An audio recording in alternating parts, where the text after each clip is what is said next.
నమస్తే, welcome to Pragathi media. నేను ఆదిత్య. ఇటీవల కాలంలో తెలంగాణలో జరిగినటువంటి 116 మున్సిపాలిటీలు, 7 కార్పొరేషన్కి సంబంధించినటువంటి అంశాలు మనం చూసాం.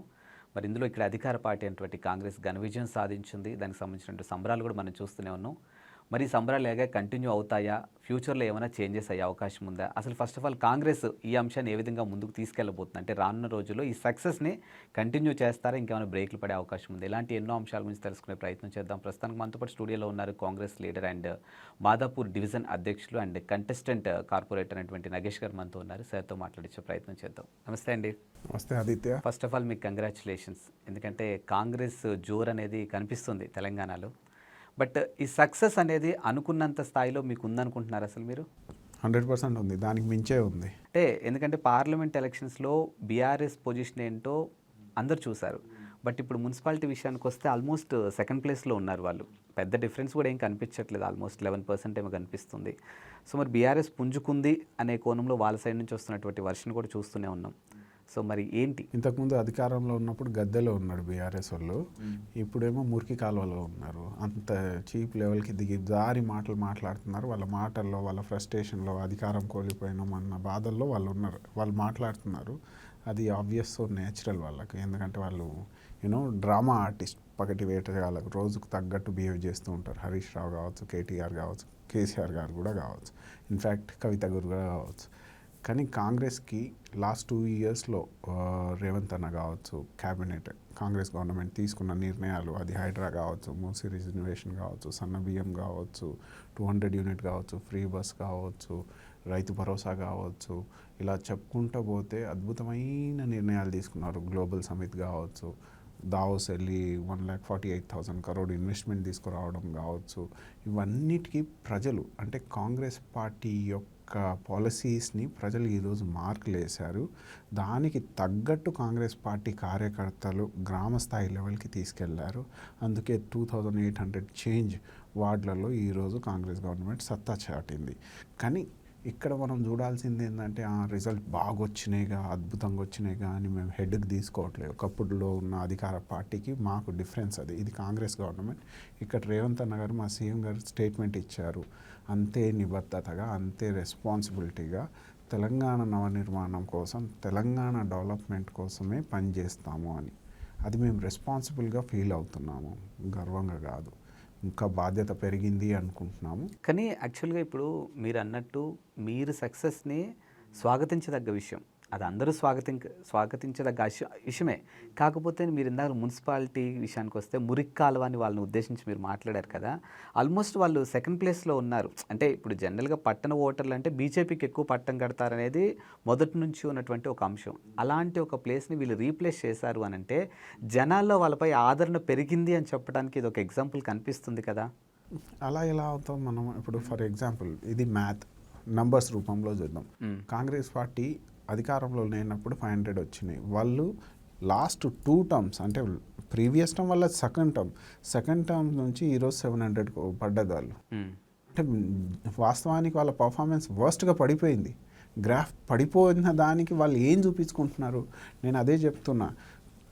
బీఆర్ఎస్ సోదరులకు మనము ఒక రకంగా, వాళ్ళు కార్యకర్తలకు వాళ్ళు అదృష్టవంతులు. ఎందుకు చెప్పనా? వాళ్ళకు పర్ఫార్మెన్స్ ఇచ్చే లీడర్స్ ఉన్నారు. అవాస్తవాలు కూడా నిజం రూపంలో చిత్రీకరించే, చూపించే నాయకత్వం ఉంది ఆడ. అందుకోసమనే బీఆర్ఎస్ కార్యకర్తలు అదృష్టవంతులు. మా కార్యకర్తలు ఏంది, కష్టపడుతూ ఉంటారు. ఈ ప్రజా పరిపాలన పాలసీస్ గ్రామ స్థాయికి, ప్రతి ఒక్క పేదరికానికి చెందాలన్న కోణంలో మేము చూస్తూ ఉంటాము. వాళ్ళు కెమెరా ముందు పర్ఫార్మెన్స్ ఇస్తారు. అక్కడున్న కార్యకర్తలకు మిస్ఓరియంటేషన్ ఇస్తూ ఉంటారు. అంటే పర్ఫార్మెన్స్ పక్కన పెట్టండి, జనరల్గా నా క్వశ్చన్ మీరు ఒకసారి వినండి. పార్లమెంట్లో వాళ్ళ పొజిషన్ ఏంటండి? పార్లమెంట్లో వాళ్ళ పొజిషన్ ఏంటి? అంటే అదే జీరో కదా. ఈ రోజు వాళ్ళ పొజిషన్ ఏంటి? పార్లమెంట్కి, లోకల్ బాడీస్కి మీరు బట్ అల్టిమేట్గా తెలంగాణ ఓటర్లే కదా ఈరోజు. ఆ రోజు తీర్పునిచ్చింది వాళ్ళే, ఈ రోజు తీర్పునిచ్చింది వాళ్ళే కదా. లేదు, మీరు ఒకటి గ్రహించాలి ఆదిత్య గారు. ఒకవేళ తెలంగాణ సమాజంలో రైట్, మన ప్రతి ఒక్కరు అంతే ఈక్వల్ లెవెల్గా చైతన్యం, పొలిటికల్ కాన్షియస్నెస్ అంతే లెవెల్లో ఉంది అనుకుంటే మనం పప్పులో కాలేసినట్టు ఎక్కడో ఒక దగ్గర డిఫరెన్స్ ఉంటుంది. పొలిటికల్ కాన్స్టిట్యున్సీలో ఇప్పుడు అధికార పార్టీకే మీరు పట్టం ఇస్తే వాస్తవానికి కాన్స్టిట్యున్సీ లెవెల్లో కావచ్చు, గ్రామ లెవెల్లో కావచ్చు, ఎన్ని వార్డులు మేము గెలిచామో అర్బన్ ఏదైతే ఉందో అర్బన్ లోకల్ బాడీస్లో కావచ్చు, మేము అద్భుతంగా పరిపాలన అందించవచ్చు. అది ఆబ్వియస్, ప్రిన్సిపల్లీ న్యాచురల్, ఎందుకంటే అధికార గవర్నమెంట్ కాంగ్రెస్ గవర్నమెంట్. కానీ అక్కడ మళ్ళీ బీఆర్ఎస్ లాస్ట్ ఇయర్ కన్నా ఇప్పుడు వర్స్ట్గానే పర్ఫామ్ చేసింది లాస్ట్ టైం కన్నా. మళ్ళీ ఒకవేళ బీఆర్ఎస్ గెలిచింది అనుకుంటే ఏ రకంగా కోఆపరేషన్లో వస్తారు? ఇప్పుడు డెమోక్రసీలో సిస్టమ్ ఉంటుందండి, రైట్? ఫెడరల్ సిస్టంలో సెంట్రల్ ఏ పాలసీ తీసుకున్నా స్టేట్ చేయాల్సిందే, ఫాలో అవ్వాల్సిందే. కానీ వాస్తవానికి ఇప్పుడు కాంగ్రెస్ గవర్నమెంట్ ఓ నిర్ణయం తీసుకుంటుంది అంటే అక్కడున్న కాంగ్రెస్ గెలిచిన లీడర్ బాగా పర్ఫామ్ చేస్తాడా, లేకపోతే బీఆర్ఎస్ లీడర్ అడ్డుపడతాడా? మీరు చూడండి, అక్కడ మార్కులు కొట్టాలన్న కోణంలో మళ్ళీ ఏదో డ్రామా ఆర్టిస్ట్ లాగా పర్ఫార్మెన్స్ ఇచ్చుకుంటా అక్కడున్న లోకల్ ప్రజలు, అంటే ఆ లోకల్ వార్డులో ఉన్న ప్రజల్ని మోసం చేయడానికి వాళ్ళు వేషం కట్టినట్టు అక్కడ. నేను అందుకే అంటున్నా, వాళ్ళు అవాస్తవాలు ప్రజెంటేషన్ చేయడంలో దురంధరులు కాబట్టి ఎంతో కొంత నంబర్ వాళ్ళకి వచ్చింది. అది వర్స్ట్ నెంబరే అండి, 24% ఉంటుంది. అది పెద్ద ఇది కాదు. జనరల్గా కేటీఆర్ గారు గొప్పగా చెప్తారు. అది ఓ ఎగ్జామ్కి వెళ్ళాము, ఓ ప్రైమరీ స్కూల్ ఆర్ సెకండరీ స్కూల్లో, పాసింగ్ మార్క్ ఎంత ఆదిత్య గారు? జనరల్గా మీరు చెప్పండి, passing mark 35 mark, 35 out of 100. మరి 35 అయితే పాసింగే, మరి పాస్ అయ్యారా వీళ్ళు? ఫెయిల్ అయ్యారుగా. అదే నేను అనేది, వీళ్ళు ఆర్టిస్టిక్ పర్ఫార్మెన్స్ ఇవ్వడం వల్ల కొన్ని వార్డులలో వాళ్ళకు వచ్చిన అవి కూడా రేపటి రోజుల్లో, ఇప్పుడు పటాన్చెరే కావచ్చు, రేపటి రోజుల్లో వాళ్ళు అడ్డుపడతారు తప్ప మంచి నిర్ణయాలని స్వాగతించరు. ఓ ఫెడరల్ స్పిరిట్లో పనిచేసే మెచ్యూర్డ్ పాలిటిక్స్ బీఆర్ఎస్ బీజేపీ చేయదండి. ఒకవేళ చేసేటట్టు ఉంటే గోవాలో మా కాంగ్రెస్ గవర్నమెంట్నే ఉండే, మధ్యప్రదేశ్లో ఉండే. సో ఎట్టకేళ్ళకి బీజేపీ బీఆర్ఎస్ ఆ ఫెడరల్ స్పిరిట్లో ఉండరు. అది చాలా దురదృష్టకరం. రాబోయే రోజుల్లో నాకు తెలిసి ప్రజలు ఇంకా గుణపాఠం చెప్తారు వాళ్ళకు. కానీ చాలామంది పొలిటికల్ అనలిస్టులు ఏం చెప్తున్నారు అని అంటే, కాంగ్రెస్కి ఇది ఒక సవాల్, ఇది ఒక హెచ్చరిక అంటున్నారు. నాకు తెలిసి కాంగ్రెస్కి పెరిగిన నంబర్లే సవాళ్ళు, మరింత పెరగాలి, మరింత పనిచేయాలి ప్రజా హితానికై. అది నేను హోప్లో ఉండి, నేను ఓ కాంగ్రెస్ కార్యకర్తగా డెఫినెట్గా పనిచేస్తాం అందులో. మేము ఏదో మాకు వచ్చిందిగా అని జబ్బలు కొట్టుకోవట్లేదుగా, ఇవన్నీ అలా చేయం. మా ప్రెస్ మీట్ కూడా చూడండి, మా సీఎం గారు క్లియర్ కట్గా చెప్పారు, గెలిచిన నంబర్స్ అన్నింటినీ రెస్పాన్సిబిలిటీగా తీసుకొని కింది స్థాయి వరకు పరిపాలన అందేటట్టు చూస్తామని. This is what we are seeing. మీరు బీసీ 42% కావచ్చు, ఎస్సీ క్లాసిఫికేషన్ కావచ్చు, 78,000 ఆడ్ జాబ్స్ కావచ్చు, ఇవన్నీ కాంగ్రెస్ గవర్నమెంట్ చేసుకుంటూ పోతుంది కాబట్టి నంబర్లు పడ్డాయి. అంటే ఈరోజు మీ గెలుపుని రెండు రకాలుగా చూస్తున్నారు సార్. ఒకటి, వాళ్ళు అధికారంలో ఉన్నారు కాబట్టి ఆబ్వియస్లీ ఇలాంటి ఎలక్షన్స్లో వాళ్ళకే పట్టం కడతారు. రెండు, వేరే ఇంకా ఏం చెప్తారు, మీరు అన్నట్టు బీఆర్ఎస్ మీద ఉన్న వ్యతిరేకత, బీజేపీ మీద ఉన్న వ్యతిరేకత వాళ్ళకి పట్టం కట్టారు అని అంటారు. సో దీన్ని ఏది ఒప్పుకుంటారు మీరు? నేను ఒకటి, మారుతున్న కాలంతో పాటు ప్రజా నిర్ణయం మారుతుందన్నది నేను స్ట్రాంగ్ బిలీవ్ చేస్తా. ఓకే, ఇప్పుడు బీజేపీ మీద వ్యతిరేకతని మా దగ్గర ప్లస్ అయిందంటే ఆబ్వియస్లీ వాళ్ళు కాంగ్రెస్ వాళ్ళు మంచి పని చేస్తారు కాబట్టి వాళ్ళకి ప్లస్ అయింది. అధికారంలో కాంగ్రెస్ ఉంది కాబట్టి రేపు మరింత మెరుగైన పరిపాలన అందించవచ్చు అన్న ఓటేస్తే ఇంకా మంచిదే కదా. అంటే ఆప్షన్ లేక వాళ్ళని గెలిపించాము అనే సందర్భాలు వస్తే వాళ్ళకేం చెప్తారు? డెమోక్రసీలో ఆప్షన్స్ ఎక్కువ అండి, బీఆర్ఎస్, బీజేపీ, కాంగ్రెస్. కానీ వన్ సైడెడ్ ఉందిగా రిజల్ట్. సో డెఫినెట్గా కాంగ్రెస్ పార్టీ లాస్ట్ 2 yearsలో తీసుకున్న నిర్ణయాలకి పట్టం చేకూర్చారు ప్రజానికం. ఓకే, అది మనం అగ్రీ అవ్వాలి. లార్జర్ కాంటెక్స్లో సెల్ఫ్ సాటిస్ఫై కోసం బీఆర్ఎస్ కార్యకర్త, బీఆర్ఎస్కి ప్రో ఉన్న స్కాలర్స్ చెప్తే దానికి మనం క్రెడిబుల్ అనవద్దు. క్రెడిబుల్ అంటే ఏంది? స్టాట్ రూపంలో ఇప్పుడు 2,800 చేంజ్ దాంట్లో వార్డులో కాంగ్రెస్ పార్టీ ఎంత గెలిచింది, అది డెఫినెట్ మనం క్రెడిబిలిటీగా తీసుకోవాలి. హార్డ్లీ 700 గెలుచుకున్న బీఆర్ఎస్ఏ అంటే 700 అపాన్ 2,800 ఎంత అండి? Hardly 22%. So how can we claim that? ఇది నెంబర్ కదా, దీనికి మనం మార్చలేము కదా, ఇది యూనివర్సల్ ఫ్యాక్ట్. సో నేను ఓ ఛాలెంజ్ ఇస్తా, బీయింగ్ ఏ కాంగ్రెసీ, బీఆర్ఎస్ కావచ్చు, బీజేపీ కావచ్చు, సత్యాన్ని వినగలిగే సత్తా ఉందా? విన్నా కంఫర్ట్గా ఉండగలుగుతారా? ఇప్పుడు సేమ్, ఇప్పుడు నేను మోడీ గారికి కూడా అడుగుతా, క్యా అచ్చే దిన్ ఆగే? వాస్తవానికి అచ్చే దిన్ వచ్చిందా? జన్ధన్ యోజన అయిందా? ఎక్కడ ఫార్మర్ ఇన్కమ్స్ డబుల్ అయిందా? ఎవరండి దళితుడు సీఎం అయిందా? బీఆర్ఎస్కి అడగండి ఈ డౌట్. ఇంటింటికి ఉద్యోగం వచ్చిందా? 3 ఎకరాలు వచ్చినాయా? ఎక్కడండి? ఇలాంటి సత్యం వాళ్ళకి చెప్తే డిస్కంఫర్ట్లో వస్తారు. అదే సత్యం మా పట్ల చెప్పండి, మా క్రిటిసిజం చెప్పండి, రండి అసెంబ్లీకి అంటే వస్తారా అసెంబ్లీకి? కానీ ఈరోజు మీ పార్టీ నుంచి మీ ఎమ్మెల్యేలే ఈ క్వశ్చన్ కూడా రేస్ చేస్తూ ఉన్నారు. ఏదో అదృష్టం బాగుండి కాంగ్రెస్ ఇక్కడ అధికారంలోకి వచ్చింది కానీ అంత లేదు అనే మాట మీ పార్టీ మీ ఎమ్మెల్యేలే మాట్లాడుతున్నారు. వన్ థింగ్, ఒక్కొక్కరి పొలిటికల్ అండర్స్టాండింగ్ వేరు ఉంటుంది. నాకు తెలిసి ఏ పార్టీలో ఉన్నా, అది బీజేపీలో ఉన్నా, బీఆర్ఎస్లో ఉన్నా, కాంగ్రెస్లో ఉన్నా, ఫ్రీడమ్ ఆఫ్ స్పీచ్ కింద, ఫ్రీడమ్ ఆఫ్ ఎక్స్ప్రెషన్ కింద ఎవరైనా వాళ్ళ ఎక్స్ప్రెషన్స్ చెప్పవచ్చు. నేను దానికి రాంగ్ అని చెప్పను. కానీ అదృష్టంగా వచ్చిందంటే కుళ్ళుకుంటున్నారని అర్థం. అంటే నేను ఎవరిని ఉద్దేశించి అన్నాను మీకు అర్థమైందా? ఎవరైనా ఉండొచ్చు, నేను ఎవరికైనా సరే, నేను జనరల్టీస్ పర్సనల్ ఏమి ఉండదు ఇక్కడ పాలిటిక్స్లో. ఎవరైనా సరే, ఎవరైనా అదృష్టం కొద్దీ వచ్చిందంటే దే మై ఫీల్ జెలస్, అది కూడా ఉండొచ్చు కారణం. అదృష్టం ఎక్కడ ఉండదండి, కష్టపడితే ఏదైనా సాధ్యమే. దాంతో అదృష్టం ఉంటుంది. Let's believe in a hope, ఉండాలి అది. బట్ కష్టపడాలి కదా దానికి తగ్గట్టు. గాలిలో ఏవి రావండి. తెలంగాణ ఉద్యమం కూడా it's not for last 10 years 20 years ఉద్యమం కాదు. 90s 50s నుంచి దానికి ముందు తీసుకెళ్తే మిల్కీ మూవ్మెంట్ నుంచి ఉంది. ఇది వాస్తవం. You have to accept it. ఏదో అదృష్టం కొంచెం వచ్చిందా? కాదుగా. అంత వేగ్ మనం ఇవ్వలేముగా. నాకు తెలిసి ఎవరైనా మాట్లాడారంటే పొలిటికల్ అండర్స్టాండింగ్ లేని నాయకులు కావచ్చు, లేకపోతే ఓ రకంగా జలస్ ఫీల్ అయిన నాయకత్వం కావచ్చు. అండ్ ఇందాకలో బీఆర్ఎస్ వాళ్ళని పగటి వేషగాళ్ళు సంథింగ్ ఏదో పదాలు మీరు వాడారు.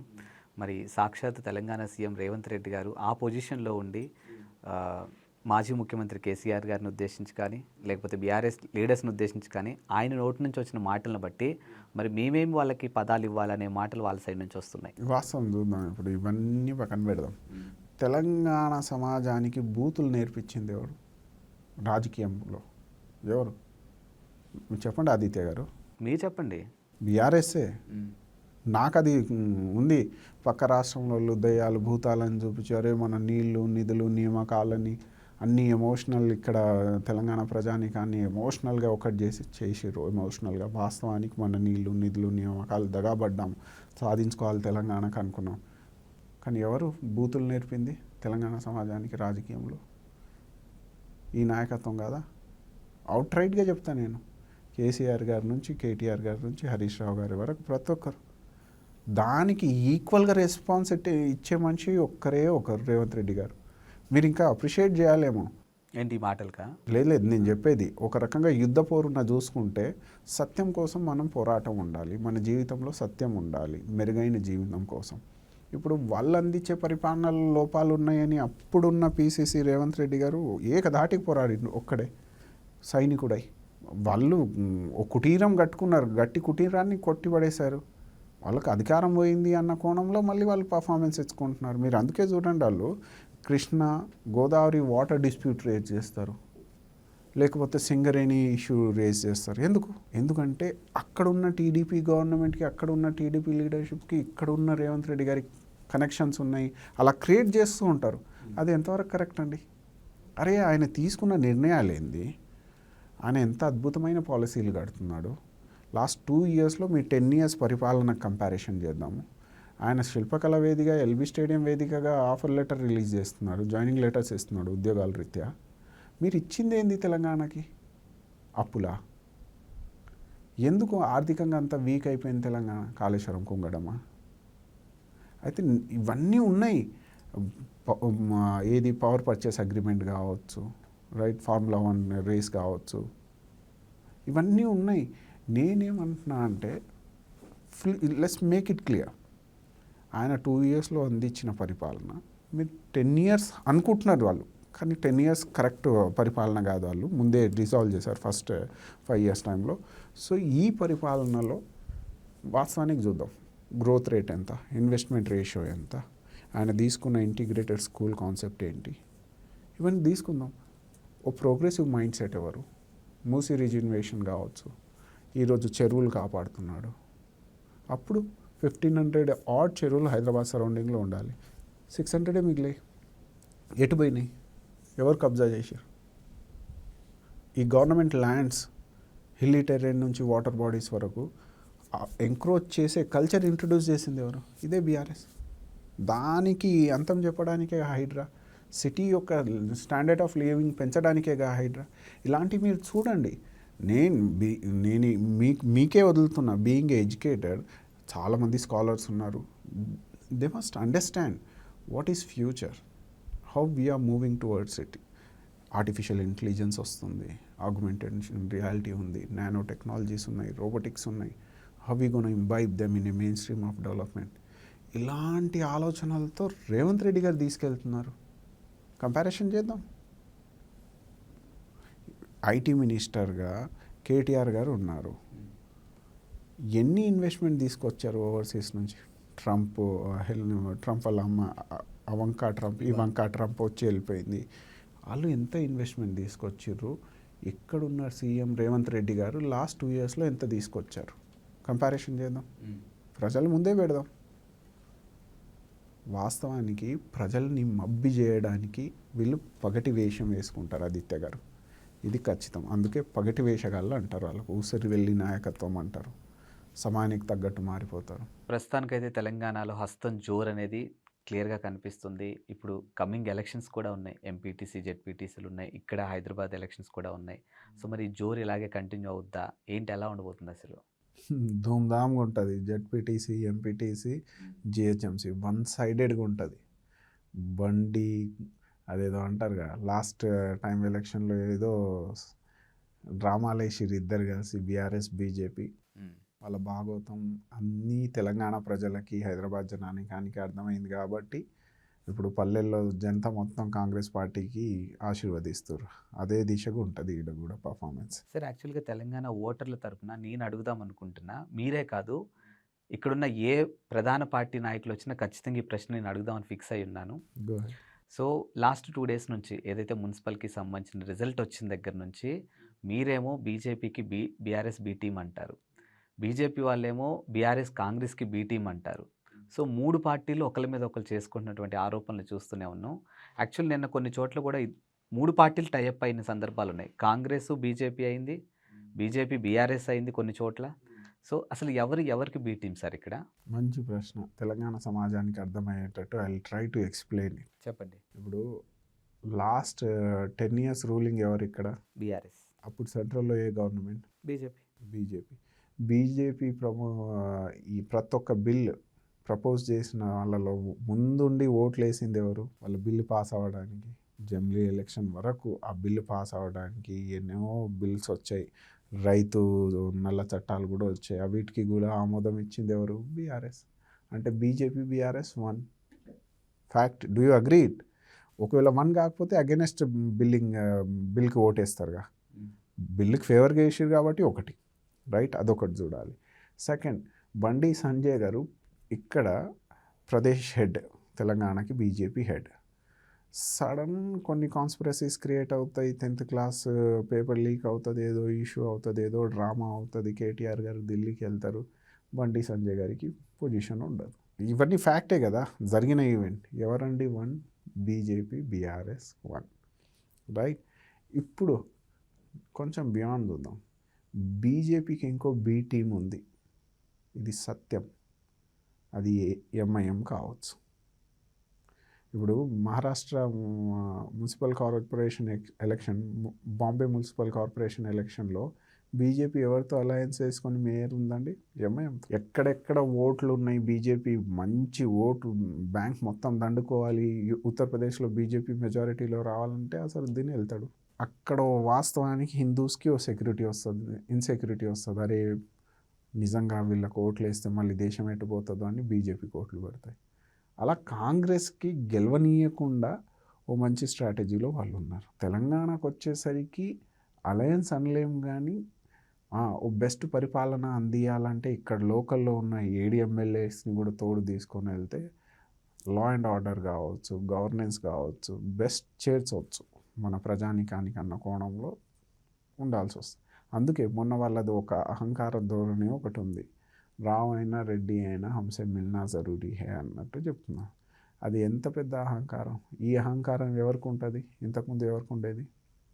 బీఆర్ఎస్కి ఉండేది. స్టీరింగ్ హమారే హాత్ మే హై అని వాళ్ళు అన్నారు. కార్ ఎవరిది? బీఆర్ఎస్ది. సో ఈ ట్రయాంగిల్ మూడు ఒకటే అండి. మనము పార్టీలు ఎవరు బీ టీం ఎవరు బీ టీం కాదు అన్నది ఇంకా బ్రీఫ్గా చెప్పాలంటే ఫిలాసఫీ ఆఫ్ ది కాంగ్రెస్ ఏంటి, ఫిలాసఫీ ఆఫ్ ది బీజేపీ ఏంది, భాజపా ఏంది చూడాలి. ఫిలాసఫీ ఆఫ్ ఎంఐఎం ఏంది, బీఆర్ఎస్ యొక్క ఫిలాసఫీ ఏంది, అసలు వీళ్ళకి ఫిలాసఫీలు ఉన్నాయా? ఇప్పుడు కాంగ్రెస్ పార్టీ ఉంది, సత్య అహింస సర్వోదయ అన్న ఫిలాసఫీలో లాస్ట్ 160 years నుంచి, ఇది మహాత్మా గాంధీ ఇచ్చింది కాదు, వే బ్యాక్ దాదాబాయి నరోజీ, సురేంద్రనాథ్ బెనర్జీ అప్పుడు బ్రిటిష్ కాలంలో ఏర్పడినప్పటి నుంచి రాసుకున్న కాన్స్టిట్యూషన్ కాంగ్రెస్కి. ఆ ఫిలాసఫీని బేస్ చేసుకొని నేను పనిచేస్తా, నేను ప్రౌడ్గా బిలీవ్ అవుతా. ఏంటంటే ఓ ఐడియాలజీని నమ్ముకున్నాం కాబట్టి ఓ కాంగ్రెస్ పార్టీ కార్యకర్తగా నేను ఇంకా రాబోయే రోజుల్లో కూడా అదే చేస్తాను. ఎందుకంటే ఐ ఫీల్ కంఫర్ట్. ఇక్కడికి వచ్చేసరికి బీజేపీ మతవాదము, ఓ టెంపుల్ వాదము, మందిర్ అంటుంది, కానీ గవర్నెన్స్ని పక్కన పెడుతుంది. అదే బీఆర్ఎస్కి వచ్చేసరికి ప్రాంతీయవాదం, రైట్, అది ఇంకా నేరో, అది నేరో ఇది నేరో. ఎంఐఎం వచ్చి మళ్ళీ ఆ రిలీజియస్ ఫండమెంటలిస్ట్ని పెట్టుకొని ఓ నేరో సెన్స్లో పనిచేస్తుంది. ఎందుకంటే అంత నేరోగా ఆలోచించడం, ఓ హ్యూమనిస్టిక్ అప్రోచ్లో, ఓ బ్రదర్హుడ్లో, ఓ ఫ్యాటర్నిటీ లాగా పనిచేయవచ్చుగా. అది కాంగ్రెస్ నీకు ఇస్తుంది లిబర్టీ. సో ఈ కాంగ్రెస్ ఐడియాలజీని బేస్ చేసుకొని, వాళ్ళ ఐడియాలజీని బేస్ చేసుకొని చూస్తే ఎవరు ఒకటో అర్థమైపోతుంది.